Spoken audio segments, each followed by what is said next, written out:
আমি generation wise half Persian half Bangladeshi. আমার জন্ম গড়ে ওঠা ঢাকা, দেশের বাড়ি বরিশাল। আমি মাঝে মাঝে বলি বরিশালা মেয়ে নিজেকে। কিছু কিছু মানুষ পপুলারিটি ফেম তার কোনো একটা কাজের জন্য পায়। আমি অনেক বছর ধরে কাজ করছি, কিন্তু সত্য কথা বলবো, আমার কাজের মাধ্যমে যেই পপুলারিটি আমি এক্সপেক্ট করেছিলাম সেটা কিন্তু আসেনি। এসেছে আমার জীবনে একটা দুর্ঘটনা, একটা বাজে সময় থেকে। এবং আপনাদের কাছে আমি কৃতজ্ঞ, কারণ আপনারা সেই সময়ে আমাকে নিয়ে এত বেশি আওয়াজ তুলেছেন, পজিটিভ হোক নেগেটিভ হোক, যে অ্যাটলিস্ট আমার সিচুয়েশনটা পৃথিবীর মানুষ জেনেছে এবং আমি সেটা ওভারকাম করতে পেরেছি। আপনারা আমার কাছে হিরো। আজকে প্লিজ আমাকে কিছু বলতে সুযোগ দিন। খুব ভালোভাবে আমি বাংলাও বলতে পারি না। আমি generation wise half Persian half Bangladeshi.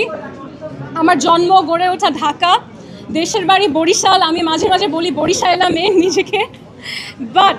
But coming back to miss Bangladesh impact forum, এটা আমি অনেক প্যাশন, অনেক বছরের কাজের একটা ফল হিসেবে শুরু করেছি। কারণ আমি চাই বাংলাদেশের যারা নারী এবং পুরুষ, আমরা যখন আমাদের এই দেশের বাইরে যে কোনো পৃথিবীর যে কোনো রাষ্ট্রের সামনে দাঁড়াবো, মানুষ যেন বাংলাদেশি বলে স্পেশাল ফিল করে। আমাদের পাশের দেশ ভারত, ইন্ডিয়া আমাদের পাশের দেশ, আমাদের মতন, আমাদের চেয়েও দরিদ্র আমি বলবো, শ্রীলঙ্কা, নেপাল, ফিলিপিন্স, এই দেশগুলোর মানুষ প্রচুর সম্মান পায়। তাদের অর্থনীতিতে অনেক ভালো একটা বেগ আসছে, বিকজ পুরা ওয়ার্ল্ডে বিউটি প্যাজেন্ট, সৌন্দর্য প্রতিযোগিতা, $1 বিলিয়ন একটা industry. It's a $20 billion industry. বাংলাদেশকে কোন পর্যায়ে নিয়ে যাওয়া সম্ভব এই সেক্টরে, এখন পর্যন্ত আমাদের দেশের মানুষ সেটা অনুধাবন করে না। তারা মনে করে যে এই একজন নারী মিস বাংলাদেশ শুরু করেছে, পৃথিবীর দেশে দেশে তাই সেই নারীদেরকে নিয়ে রিপ্রেজেন্ট করাচ্ছে। এটার ফল কি? এটার আসন্ন ফল হচ্ছে একসময় আমাদের দেশে প্রচুর পরিমাণে ট্যুরিজম বাড়বে।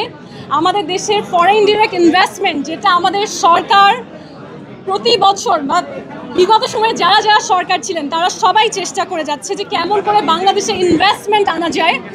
Because of this the pageant we are doing, সেটা বাস্তবায়ন হবে। বিউটি প্যাজেন্টের মাধ্যমে পুরো ওয়ার্ল্ডে মানুষ বাংলাদেশকে পভার্টি হিসেবে দেখবে না, বাংলাদেশকে দেখবে এমন একটি দেশ যেখানে নারীরা সুন্দর করে কথা বলতে পারে, যেখানে নারীদের একটি পরিচয় আছে, এবং যেই দেশটা প্রগ্রেসিভ, যে তারা নারীদেরকে এরকম একটা অবস্থান দিচ্ছে। আমাকে বিদেশের অনেক বন্ধু বান্ধবী বলে যে আমরা তো শুনেছি বাংলাদেশে এক্সট্রিমিজম, কিন্তু এক্সট্রিমিজম তো মনে হচ্ছে না, তোমরা তো অনেক প্রগ্রেসিভ জাতি, তোমরা মিস বাংলাদেশ করছো। That's the message I want to send.